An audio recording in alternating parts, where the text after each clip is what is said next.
Hey there, it's Jacqueline with Sound Body Wisdom. I'm going to talk a little bit more about the inner tribe. And, sometimes I call it our parts, talking to our parts. But I love working with the metaphor of our inner tribe. Um, it's really one of the main ways that I sort of interact with myself in all the different ways that I move internally, the places I struggle, the places I thrive. So learning to work with my parts or my inner tribe has been huge. And I've seen it in my work with other people be a terrific tool, super helpful for developing a whole new relationship for how we see ourselves and work with all that is our blessing and all that is our challenge of being us. So a little bit of background is that, many years ago, I began to notice that there were times when I'd feel completely at ease, no struggle, and have no constriction. And then there were other times that I would feel the total opposite of that. I decided to see what I could notice in these shifting moments and what were the shades in between. So it was within this exploration that I noticed threads of different, I guess, aspects of myself. I mean, ultimately, this is all about this massive canopy of me, but I chose to recognize different emotions and thoughts as sort of distinct parts or aspects of myself. This came from a time where the volume or the quantity of emotions and thoughts it was too much. And it would just happen all at once, like a cacophony inside. So I had to learn to see if I could find a distinction in the feelings or the voices or the thoughts. And if I could see the distinction, then I could easily address them. And if I could sort of see them individually or address them individually, I didn't feel as overwhelmed. So the cool byproduct of this approach was that I began to develop a deeper sense of relationship with myself. And I've learned more about sort of my inner workings than I could have ever imagined.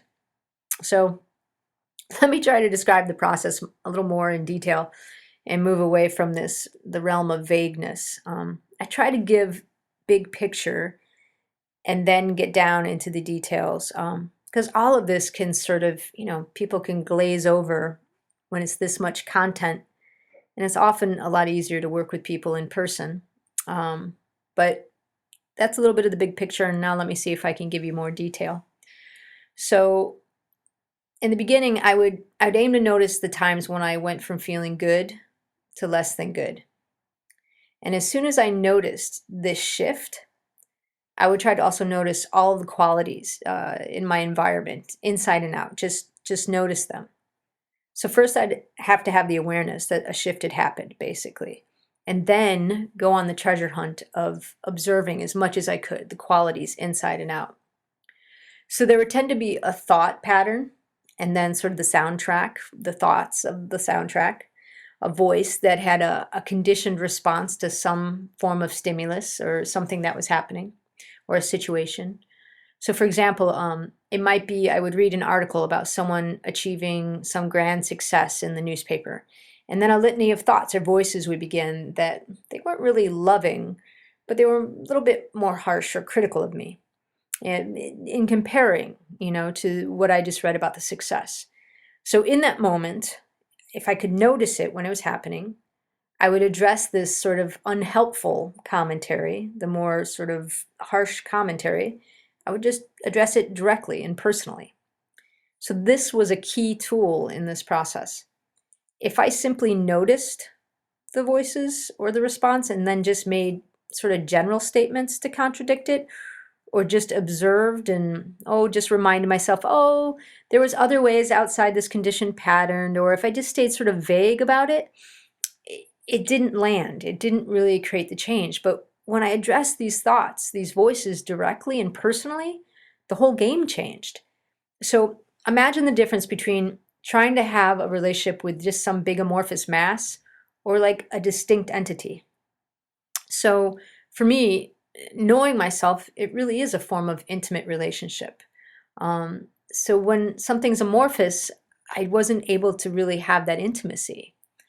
So the process of how it went from amorphous to personal, that came when I simply asked questions, when I spoke directly to the thoughts or the feelings or the voices or the sensations.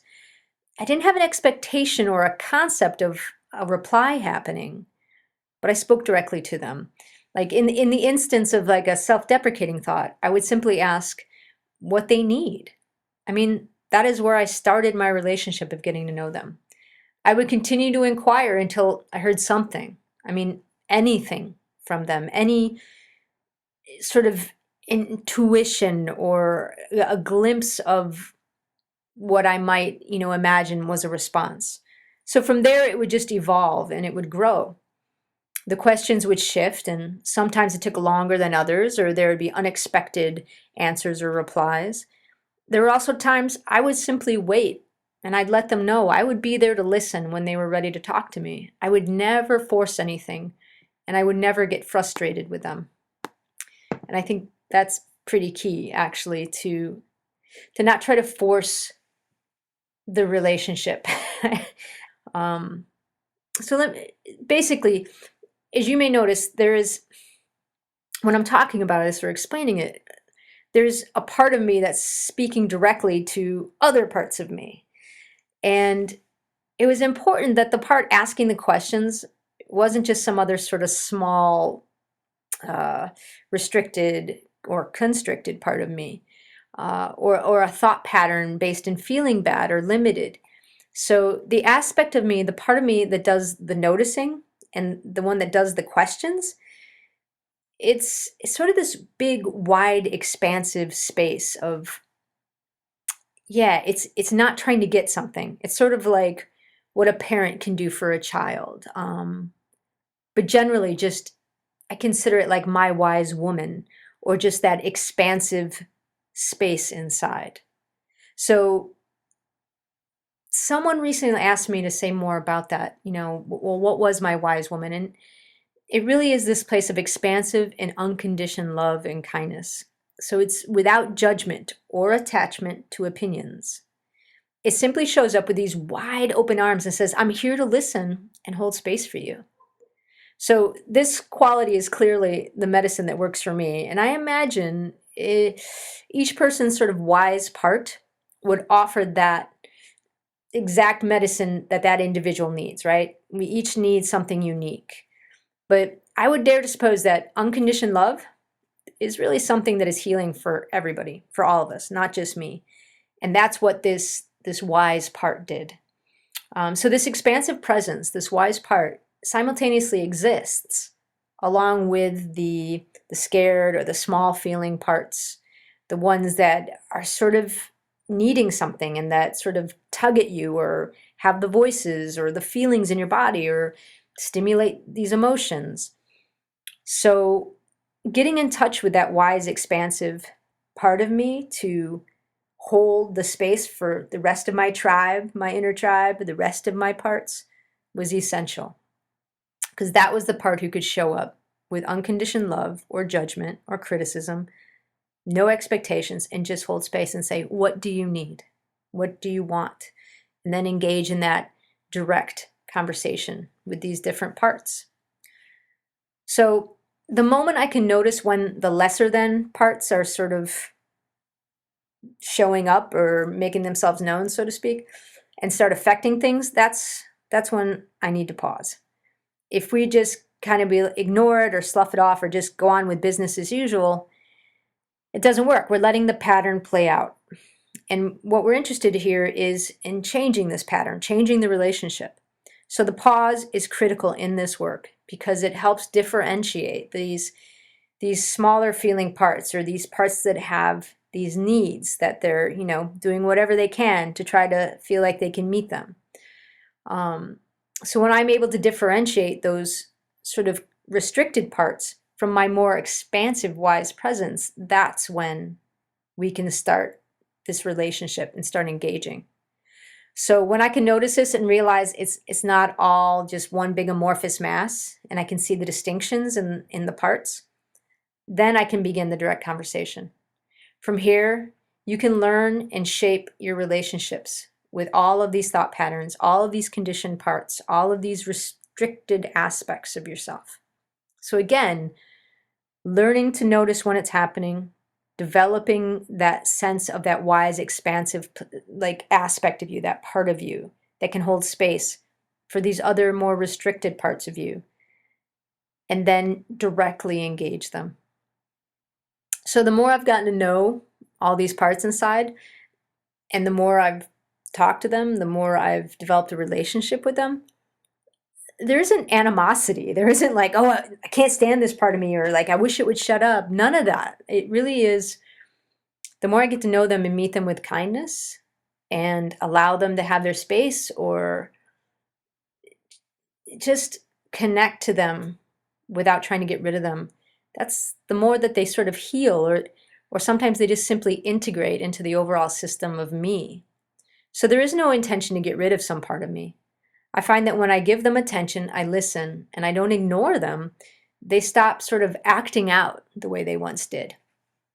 So there's an analogy I use of driving the car. I might ask myself, okay, who's driving the car right now? If I notice some sort of, constriction inside, or an emotion that's coming through, or thoughts, I'll just sort of do a personal inquiry, like, okay, who's driving my car right now? So ideally, when I'm feeling balanced and neutral and just moving through the world really well, it's that wise, open presence in me that is driving the car. But, that's not what always happens. Sometimes another part gets behind the wheel. So when I notice a sort of contracted or insecure, or a part that's feeling small that has gotten in the driver's seat, well, it's my wise woman, or this wise presence, noticing, reflecting on the shift, and that the wheel has now been passed off to somebody else. So that part of me, that wise, expansive part of me, can choose to ride shotgun, as opposed to demanding, give me the car back. And, that's not what this wise, open presence does. It holds space. It makes sure that we're not going to wreck the car. It makes sure, there isn't going to be an accident. It holds boundaries, but it's not going to demand to get the car back. So that wise, expansive part is being a witness. If, doesn't have to force anything to happen, can cruise around riding shotgun, make small talk, turn on the radio, comment on the scenery all around. And at some point, my wise part might say something like, hey, so I love driving too. If you get tired, let me know. And eventually, by not trying to forcefully take away the wheel or take over driving, a trust is established. And that part that was driving can willingly just hand over the keys. And in the end, the wise part doesn't kick this challenged part out of the car. The wise part says, hey, do you want to go for a drive? And that relationship gets rooted in trust and care, and it's less adversarial. And so, basically, it's not forcing anything to happen. It's really about holding space, meeting it with kindness, knowing that you don't have to force anything. So all in all, this process is really one of curiosity and creativity. I'm always improvising. No book or person could have fully prepared me for the scenarios I've encountered. I've had to be willing to step out of preconceived methods and ideas. It's like raising a child, where they're always surprising you. So I open myself to the mystery, and then I stay on my toes, but with love and kindness. So if I was going to break it down, probably into like 6 steps. So the first thing is using your awareness to actually notice when there is a shift inside, when you shift from that place of sort of neutrality, of feeling balanced, that wise, expansive part of you, into a part of you that feels limited or contracted, or any thought or emotional pattern that feels like a restriction. So you got to notice when it's happening. So then the second step is, once you notice it, you get to press pause or interrupt it, I like to say. So don't let it just continue as usual and just be like, well, that's just how it goes, or that's the status quo. I don't believe in that. So we can always interrupt anything that's going on for us. We just have to have the awareness and make the choice to go for it. So interrupt it from continuing as usual. Because 3, you're going to choose to differentiate by speaking directly to the thought or the emotion.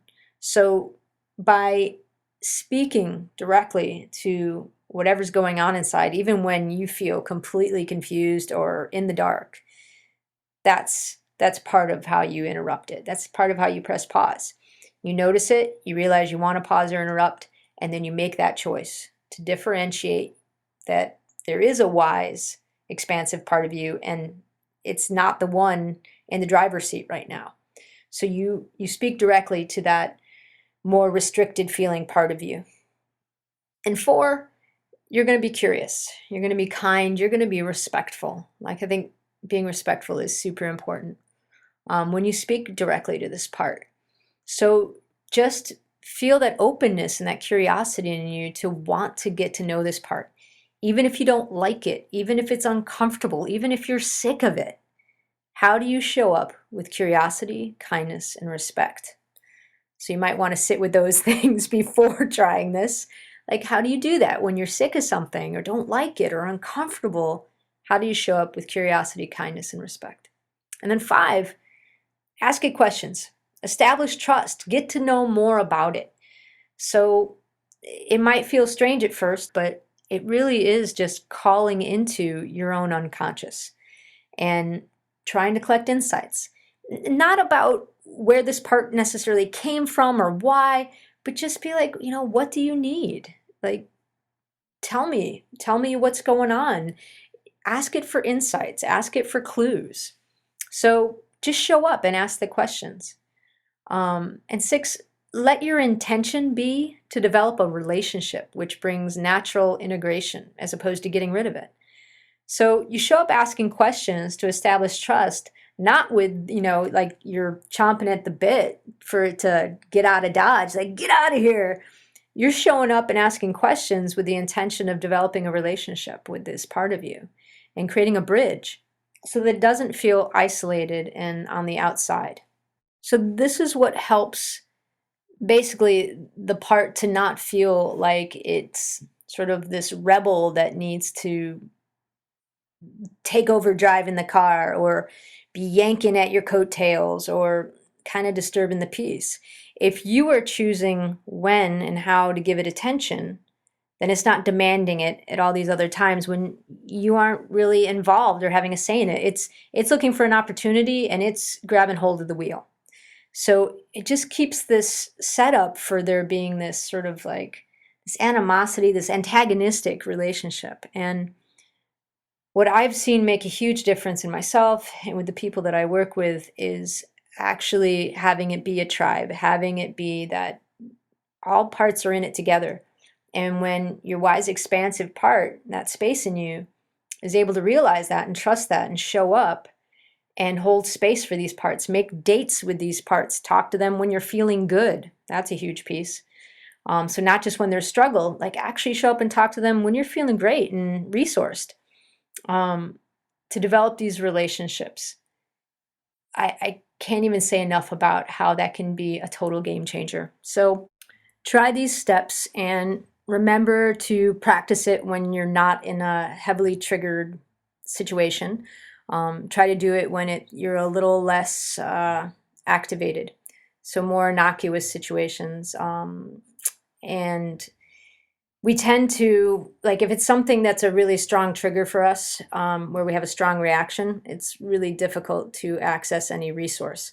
So you want to build up your technique with this, your skill with this, in a way, your muscle memory with this during times when you have more resource or things are not as loaded, so that you can really use that muscle memory in times when it's happening really quick and you're reacting.